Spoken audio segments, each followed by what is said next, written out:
Hai guys, come back to my channel. Jangan lupa ya, subscribe di bawah ini dan bunyikan lonceng supaya tidak ketinggalan video terbaru dari saya. Assalamualaikum warahmatullahi wabarakatuh. Perkenalkan, nama saya Yuyun Warasinta, NPM 180404176, kelas A, jurusan Ekonomi Syariah. Di sini saya akan membuat video untuk memenuhi mata kuliah Fiskal Moneter. Yang C, Sistem Moneter Indonesia saat ini. Yang A, pengertian sistem moneter Indonesia. Sistem moneter adalah proses pengatur persediaan uang sebuah negara untuk mencapai tujuan tertentu, seperti menahan inflasi, mencapai pekerjaan penuh, atau lebih sejahtera. Sistem moneter dapat melibatkan pengeset standar bunga pinjaman, kapitalisasi untuk bank atau bahkan bertindak sebagai peminjam usaha terakhir, atau melalui persetujuan melalui negosiasi dengan pemerintah lain. Sistem moneter pada dasarnya merupakan suatu kebijakan yang bertujuan untuk mencapai keseimbangan internal, pertumbuhan ekonomi yang tinggi, stabilitas harga, pemerataan pembangunan, dan keseimbangan eksternal, keseimbangan neraca pembayaran, serta tercapainya tujuan ekonomi makro, yakni menjaga stabilitas ekonomi yang dapat diukur dengan kesempatan kerja, kestabilan harga, serta neraca pembayaran.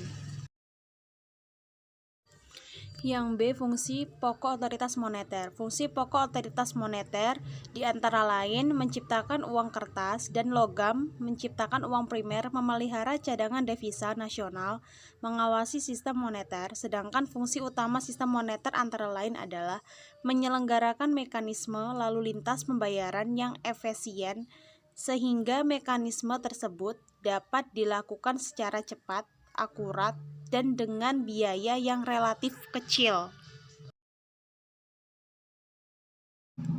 Yang C, sistem moneter Indonesia saat ini.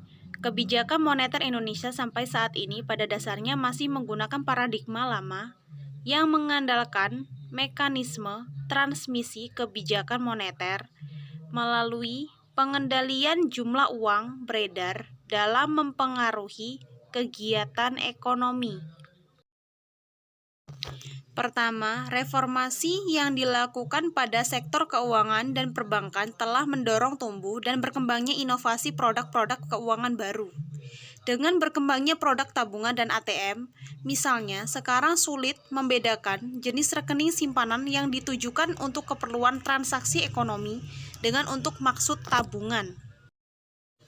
Yang kedua, semakin berkembangnya sektor keuangan telah mendorong kecenderungan terjadinya proses pemisahan kegiatan atau decoupling antara sektor moneter dengan sektor real.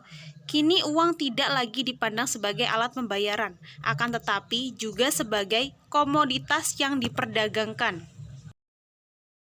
Yang ketiga, sukses pembangunan ekonomi Indonesia telah mendorong derasnya aliran modal masuk dari luar negeri. Sebagian dari aliran dana tersebut berbentuk penanaman modal langsung ataupun pinjaman jangka menengah dan panjang.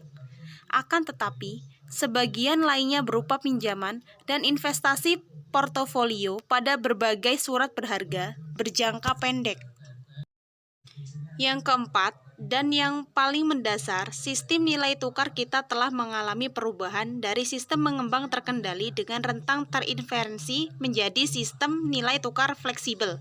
Akibatnya fluktuasi nilai tukar rupiah menjadi semakin tinggi dan sulit untuk diprediksi.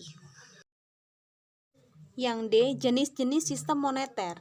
Pengaturan jumlah uang yang beredar pada masyarakat diatur dengan cara menambah atau mengurangi jumlah uang yang beredar. Sistem moneter dapat digolongkan menjadi dua, yaitu 1. Kebijakan moneter kuantitatif. Kebijakan moneter dalam rangka untuk memengaruhi jumlah uang beredar yang bersifat kuantitatif antara lain sebagai berikut. Discount policy atau politik diskon. Politik diskon artinya kebijakan untuk menaikkan atau menurunkan suku bunga bank dalam rangka memperlancar likuiditas sehari-hari. Bank sentral dalam menjalankan tugasnya mengawasi kegiatan bank umum dapat mengubah tingkat bunga yang berlaku jika dalam kondisi kegiatan ekonomi masih berada di bawah tingkat kegiatan yang diharapkan, bank sentral dapat menurunkan tingkat diskonto atau suku bunga sehingga masyarakat melakukan pinjaman dan banyak investasi yang ada di masyarakat. Agar operasi pasar terbuka dapat berjalan dengan baik dan berhasil sesuai yang diharapkan, yakni pertumbuhan ekonomi yang tinggi, maka harus diciptakan keadaan perekonomian di mana a. Bank umum tidak memiliki kelebihan cadangan minimum, dan yang b. Dalam perekonomian telah tersedia cukup banyak surat-surat berharga yang diperjualbelikan, cash reserve ratio, atau politik cadangan kas atau giro wajib minimum. Yang kedua yaitu kebijakan moneter kualitatif. Kebijakan moneter yang bersifat kualitatif meliputi politik pagu kredit dan politik pembujukan moral. Plafon kredit polisi atau politik pagu kredit. Politik pagu kredit artinya kebijakan untuk mempercepat atau mempermudah dalam pemberian pinjaman kepada masyarakat. Yang E. Tujuan sistem moneter. Bank Indonesia memiliki tujuan untuk mencapai dan memelihara kestabilan nilai rupiah. Tujuan ini sebagaimana tercantum dalam Undang-Undang Nomor 3 Tahun 2004, Pasal 7 tentang Bank Indonesia. Hal yang dimaksud dengan kestabilan nilai rupiah antara lain adalah kestabilan terhadap harga-harga barang dan jasa yang tercermin pada inflasi. Dalam pelaksanaannya, Bank Indonesia memiliki kewenangan untuk melakukan kebijakan moneter melalui penetapan sasaran-sasaran moneter seperti uang beredar atau suku bunga dengan tujuan utama menjaga sasaran laju inflasi yang ditetapkan oleh pemerintah. Secara operasional, pengendalian sasaran-sasaran moneter tersebut menggunakan instrumen-instrumen antara lain operasi pasar terbuka di pasar uang baik rupiah maupun valuta asing, penetapan tingkat diskon, penetapan cadangan wajib minimum, dan pengaturan kredit atau pembiayaan. Lalu kesimpulannya, di Indonesia yang dapat digolongkan ke dalam sistem moneter adalah otoritas moneter yaitu Bank Indonesia dan bank-bank pencipta uang giral. Oleh karena itu, sistem perbankan merupakan bagian integral dari suatu sistem moneter. Otoritas moneter sebagai lembaga yang berwenang dalam pengambilan kebijakan di bidang moneter juga merupakan sumber uang primer baik bagi perbankan, masyarakat, maupun pemerintah. Di samping mengeluarkan uang kartal, otoritas moneter juga menerima simpanan giro dari perbankan atau pemerintah. Simpanan giro tersebut bagi otoritas moneter merupakan uang primer, sedangkan bagi bank-bank uang tersebut merupakan alat likuid.